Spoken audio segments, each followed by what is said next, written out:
Hello and welcome back to the Usage Report. I'm your host, Josh Shepardson, and you can follow me on Twitter where I post as @bchat50. And we'll start off with the Usage Report by going like this. I don't know what to say about the Green Bay Packers running back situation anymore at this point.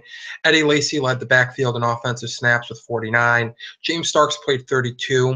Lacy carried the ball 24 times for 124 yards and touchdown, added one reception as well.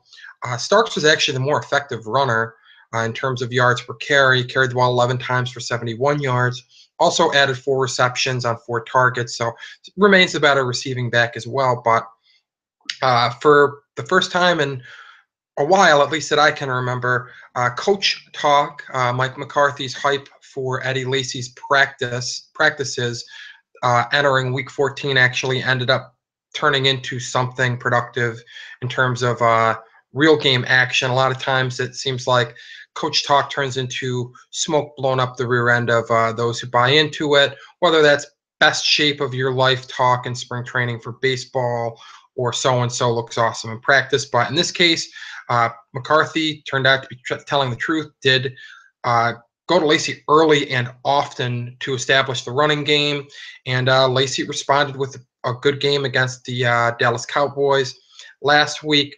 I still don't feel comfortable relying on him as more than a low-end RB2, and by that I mean one where if you have no depth, obviously you have to turn to somebody. But if you've accumulated some depth, if you've been a Lacy owner all year and maybe you hit on some waiver claims like a David Johnson, for instance, and you have some options, then I would have no problem gluing Eddie Lacy to your bench because James Starks is still lurking. He has continued to play well, but at least Lacy looked good carrying the ball over 20 times last week. So if you are stuck trotting him out there, not just going to give you a bagel like he did the week before, but again, not a guy that I feel incredibly confident in. Moving on to the Jacksonville Jaguars backfield, TJ Yeldon looked good on 11 carries, but unfortunately he left that game hurt with a knee injury.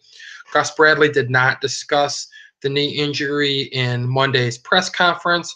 No new news really as far as his sprained knee goes, but the signing of Jonas Gray probably a good indication that the club doesn't believe he'll be ready for this weekend, or at least has some reservations about his availability this weekend. If he doesn't go, Denard Robinson's the guy to fill in.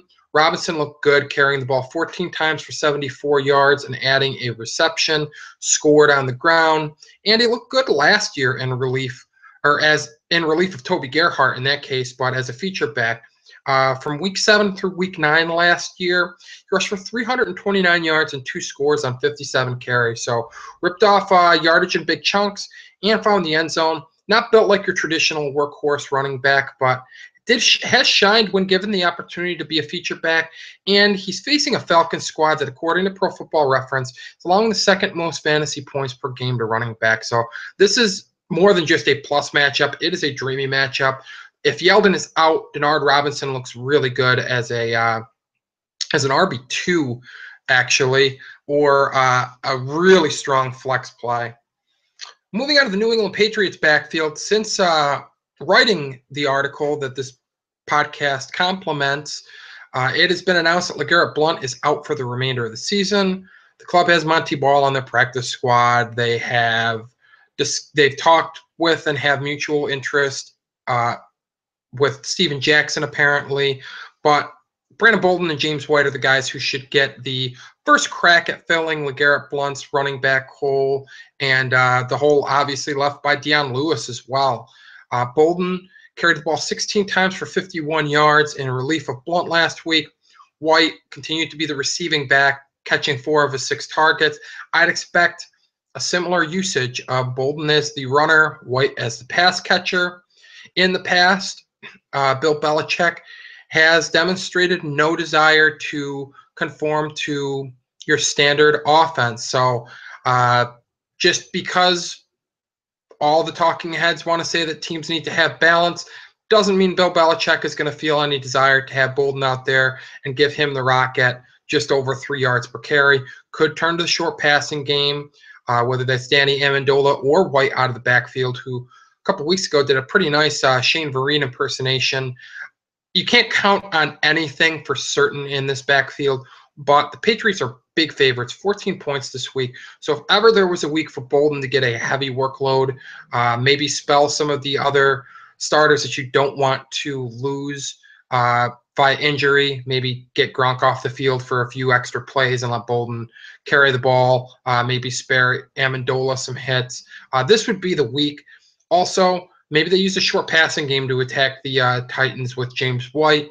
Either way, Bolden looks like a low-end flex or an emergency RB2 to me. White has a higher ceiling, and I would feel more comfortable using him just because that passing attack. And anytime you can get a piece of Tom Brady-led passing attack, you got to feel pretty good about that if they've at least demonstrated some pass-catching skills. White's done that. I like him better than Bolden. I think he has the ceiling of an RB2, but the floor is quite low as well because we just don't know how Belichick is going to divvy up touches in this backfield. He's a very game plan-oriented guy who doesn't just rely on one guy in that backfield, especially when it's in a state of disarray like it is right now. Moving on to the New Orleans Saints, most people expected a running back by committee in the wake of Mark Ingram landing on injured reserve, but it was not at all an RBBC in New Orleans last week. Spiller played just 15 snaps. Tim Hightower played 50. And as glaring as that offensive snap count difference is, the difference in touches is even more glaring, at least in my opinion. Hightower carried the ball a career-high 28 times. Spiller carried it just 3 times.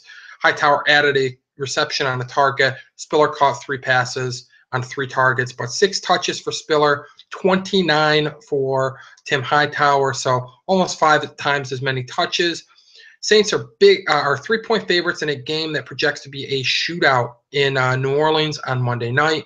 I like Tim Hightower as a low-end RB2, and I think that he's a strong play, guy that I highlighted in the waivers and streaming options podcast and article. So I'll reiterate my stance on Hightower being a solid play as a low-end RB2.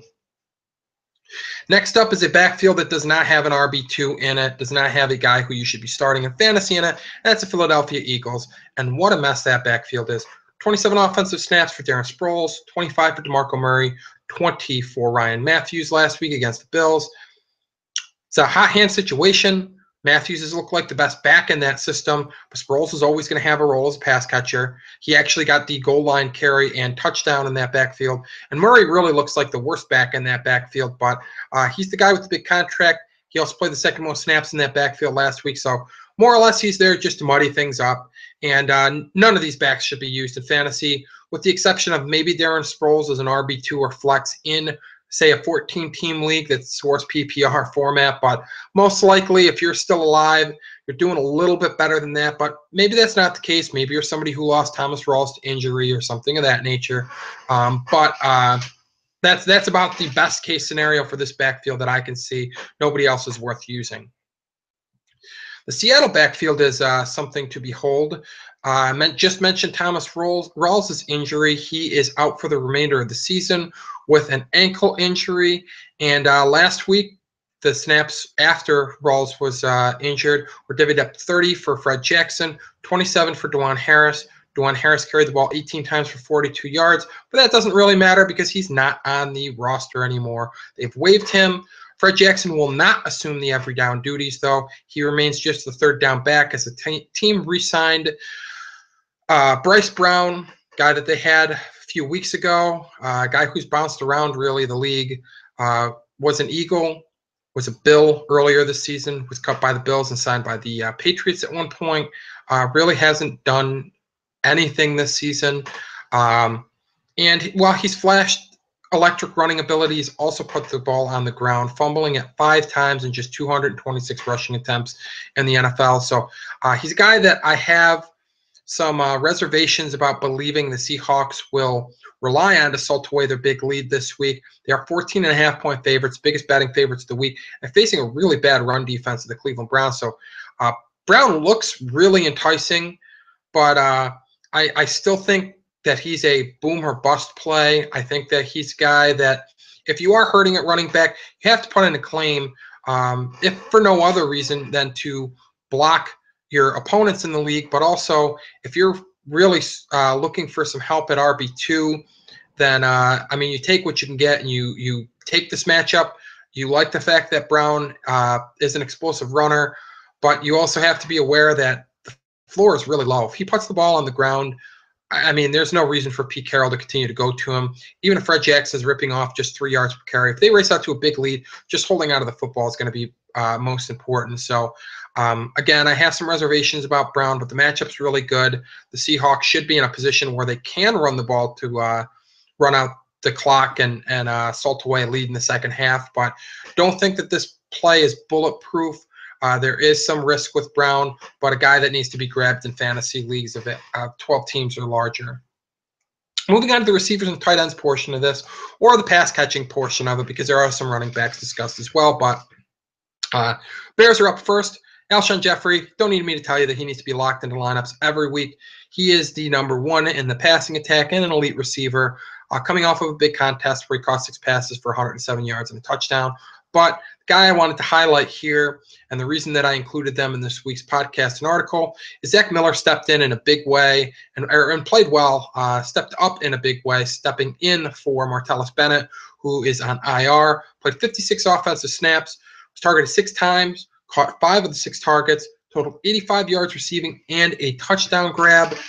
Interestingly enough, Jeremy Langford was the more targeted running back for the club. 7 targets for him, just 2 for Forte, 3 receptions for Langford for 27 yards, just 1 for 8 yards for Matt Forte. Forte really hasn't been a great pass-catching back this year. Hasn't been utilized in that capacity, at least. Maybe he is still a great pass-catching back, but Adam Gaze's offense hasn't leaned on him the way that they did under Mark Trestman's watch as the head coach there.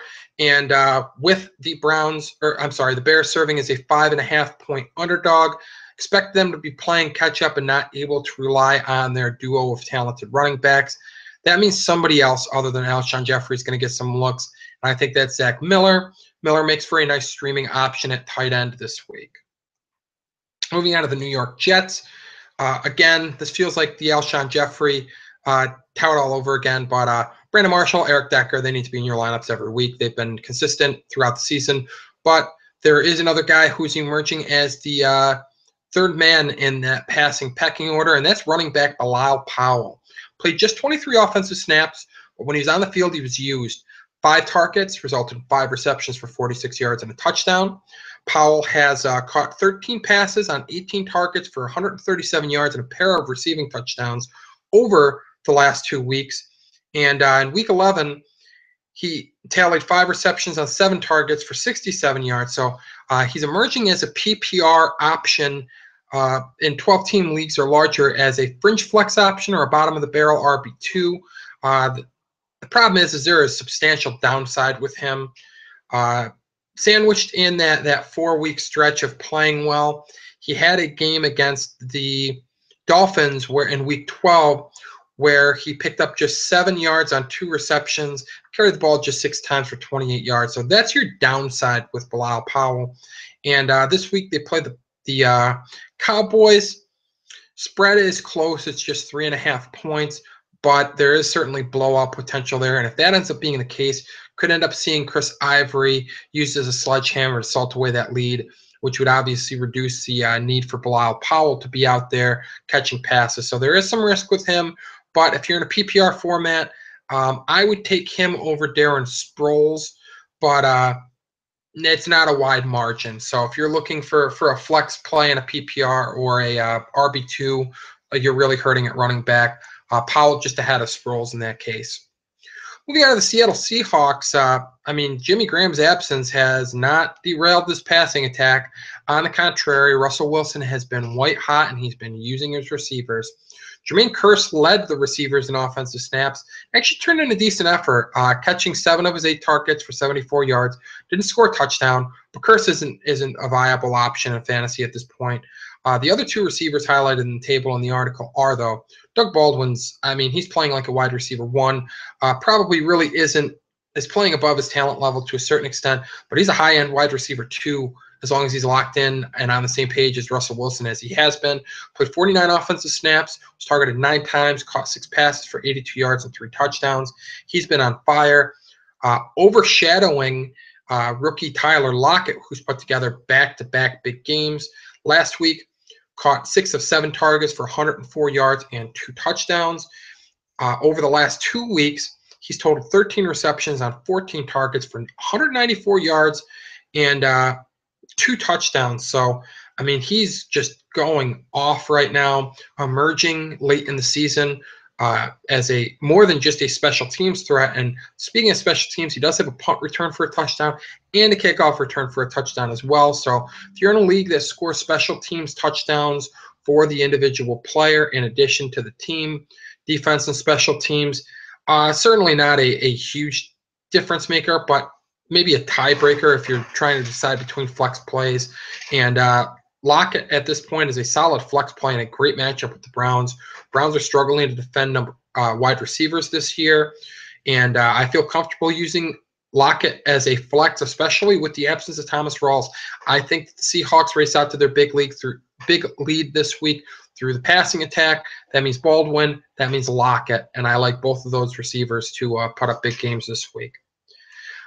Finally, the Tennessee Titans are facing the New England Patriots this week, and as 14-point underdogs, their pecking order in the passing game should be noted because they're going to be playing catch-up, and maybe there's some fantasy value here.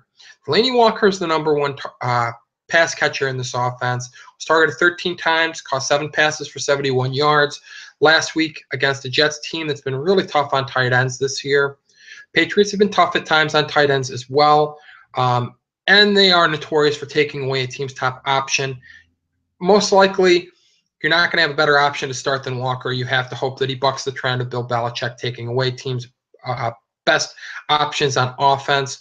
But I chose this group to highlight because Dorial Green-Beckham turned in another solid effort, followed up his first 100-yard receiving game of his career with 7 targets that resulted in 3 receptions for 53 yards. He didn't find the end zone, so it wasn't a huge showing. 8.3 points in PPR leagues, 5.3 points in standard scoring leagues. But he was targeted 7 times, which is tied on the team for second, played the most offensive snaps of any of the receivers, and he's a big option in the passing game in terms of size, like actual physical size. He's a big man, a matchup nightmare in the red zone.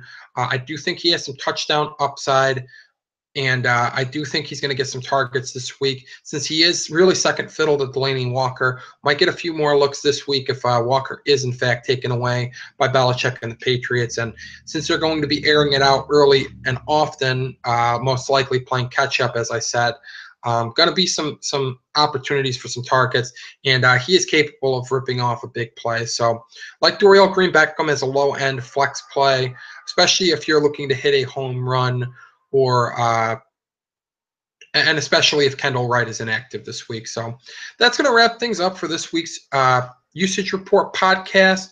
Thank you for watching. Check out fantasyfootballcafe.com where we've got some articles, more video podcasts, and an active fantasy football forum that is here to help you win your fantasy matchups and hopefully win your fantasy football title this year. Till next week, good luck.